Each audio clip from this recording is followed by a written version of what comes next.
Ever wondered where the rich take their money? Or rather, what do they spend their money on? Well, most of these ultra-high net worth individuals own assets as alternative investments.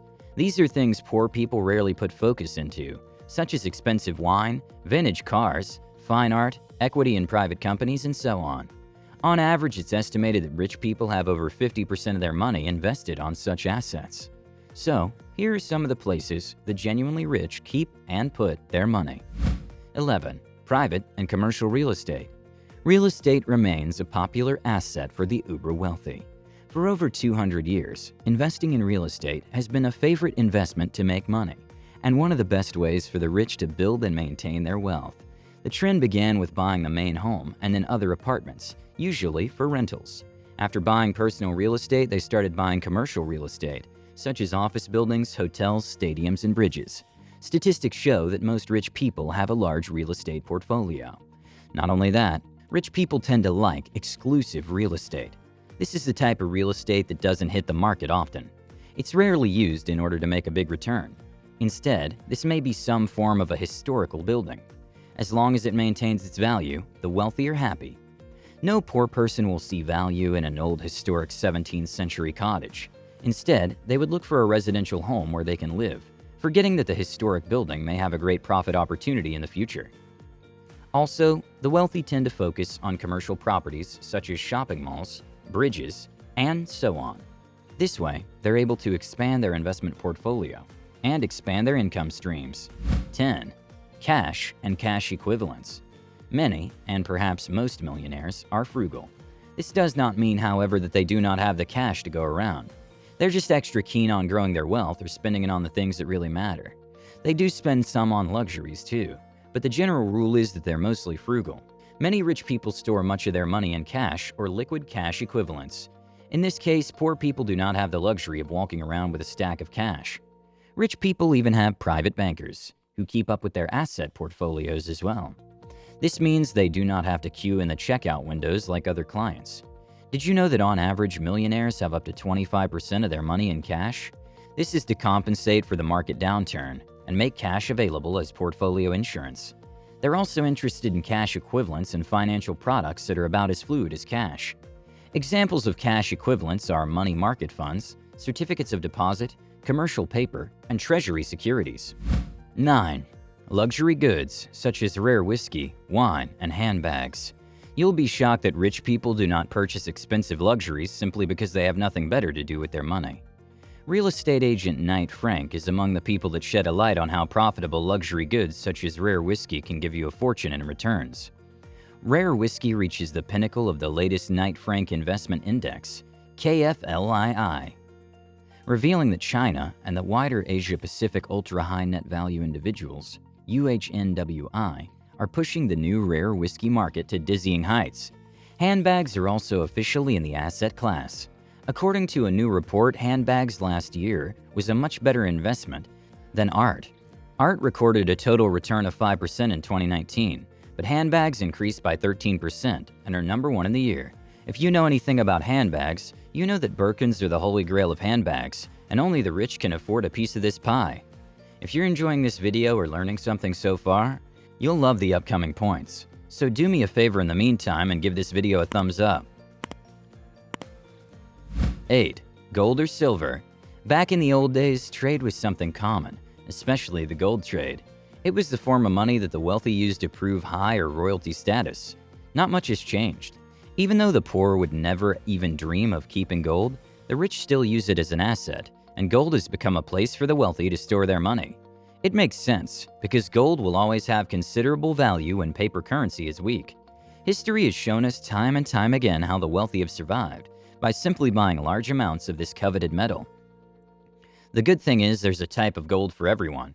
If someone wants to invest a small amount, they may decide to purchase gold coins. Those with a lot of money may decide to purchase gold bars they can store in an actual safe in a foreign country like Switzerland. Take note that the rich don't store large amounts of gold in the US. Current legislation states in a crisis, the US government has the right to raid and seize safes containing gold, which is one of the only countries in the world that has this right. It has already happened once before under Franklin D. Roosevelt.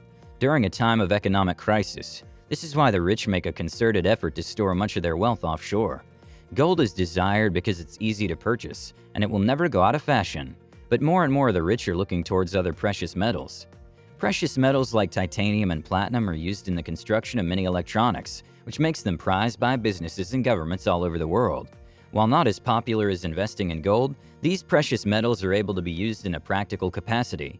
It's no surprise to see them becoming popular among wealthy investors. 7. Artwork, fine art. One of the reasons why the wealthy possess a huge amount of fine art isn't because they've fallen in love with every picture and backdrop. They know it has a lot of value. Even if the concept of art does not make sense to you, fine art will always have someone who wants to buy it, and those that want to buy it understand its worth. They're not trying to bargain for every cent, which makes this a good investment.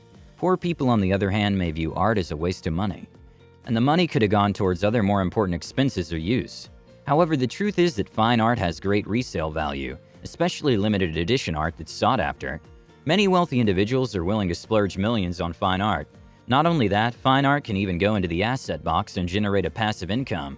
Some wealthy individuals have gathered enough fine art to open up private galleries, or to lease their art to famous galleries. And this means more money.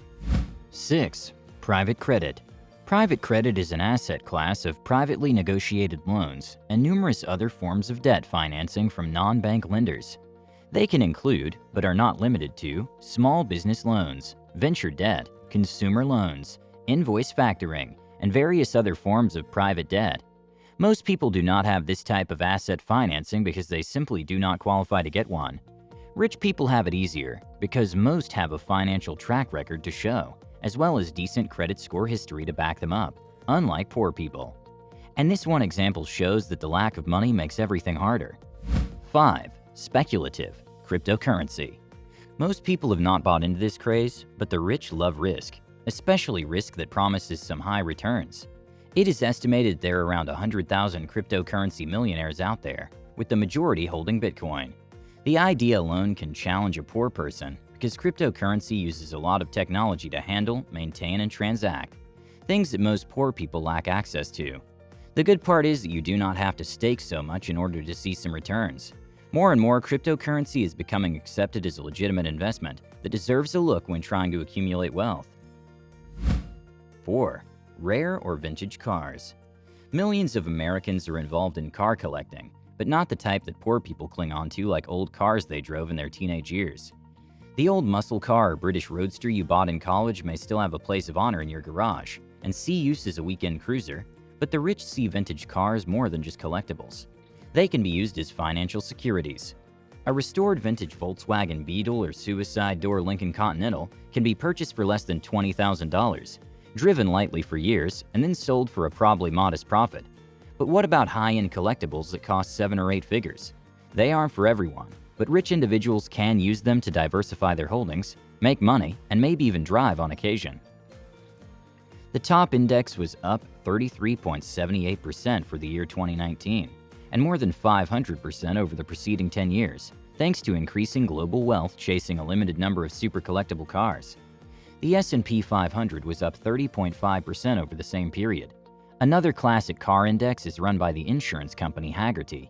At the high end of the classic car market, those selling for more than $1 million, you'll find relatively obscure older brands, such as Hispano-Suiza and Delahai, as well as names that are still well known today, such as Rolls-Royce and Jaguar.